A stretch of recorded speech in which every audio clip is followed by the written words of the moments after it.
Nasa sentro ng Cordillera ang Lubuagan. 12 oras ang biyahe mula Maynila. Di tulad ng Baguio o Sagada, bihira ang turistang nagagawi rito.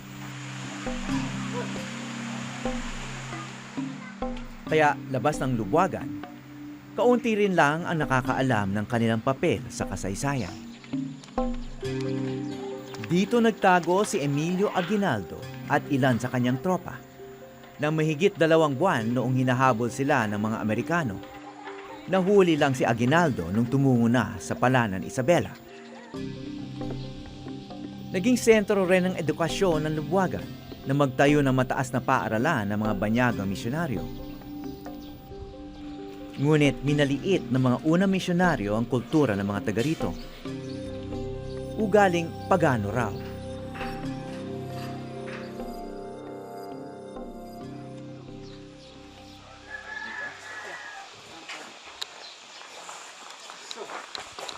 Bauer, Awi Severino. Yes, I'm very honored to meet you. Ang dating guro at high school principal na si Cirilo Bauer o Manong Sapi, Salamat po. ang isa sa mga unang nagpakilala ng kultura ng mga Kalinga sa mundo.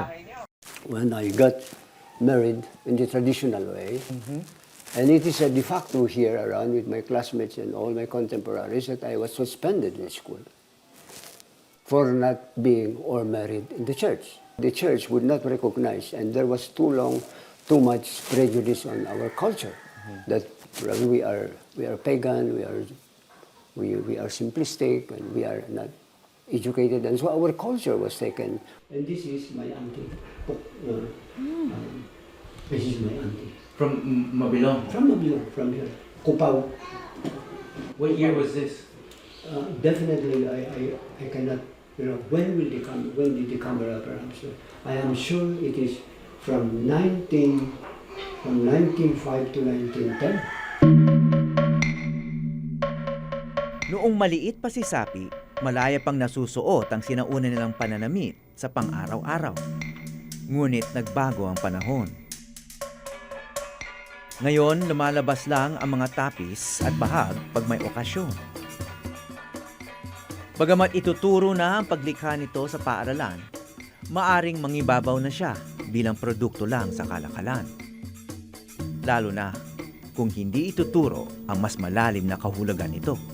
Not only that, that is how we are connected with our ancestors.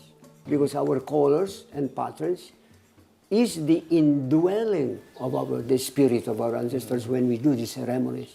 The sanctity of our marriage is so attached to the spirituality of our community, which many times they do not see this. But because this is an expression.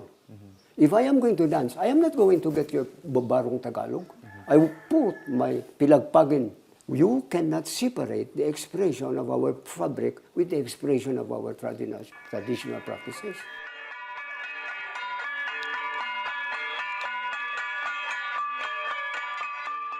Pagdating sa sayaw at musika, hindi sumusunod sa uso ang mga taga-Kalinga.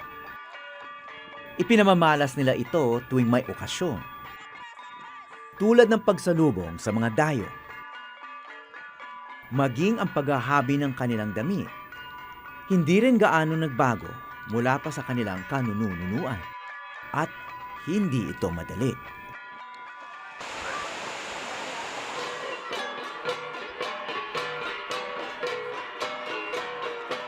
Maliit lang ang populasyon ng Kalinga. At marami ng impluensyang galing sa labas. Maaring mawala ang ibang tradisyon kung hindi aaralin sa paaralan.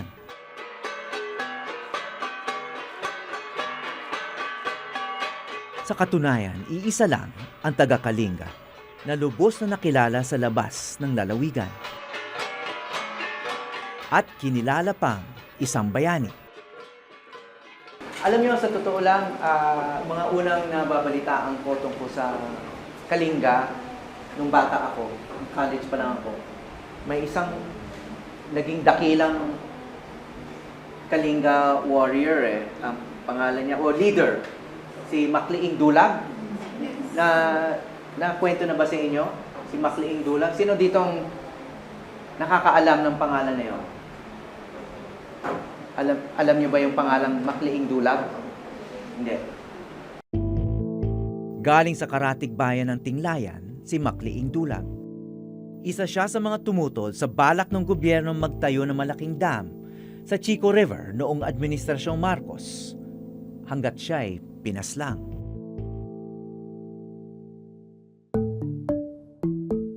Nagtagumpay ang kanyang pagkilos dahil hindi na itinuloy ang Chico River Dam. Ililipat sana ang mga tao bago ilubog sa malalim na tubig ang mga palayan. Hindi alam ng mga mag-aaral dito na ang buhay na kanilang tinatamasa ngayon maaring naglaho kundi dahil kay Makliing Dulag, ni hindi nga siya kilala ng bagong henerasyon.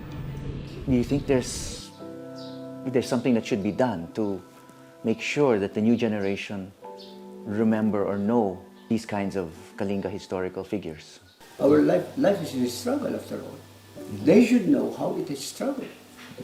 Even when our ancestors began their life story, it was a struggle. And once you do not see any history in your lifetime, we are just preparing the future, our children, for a future that does not exist, because it is valueless.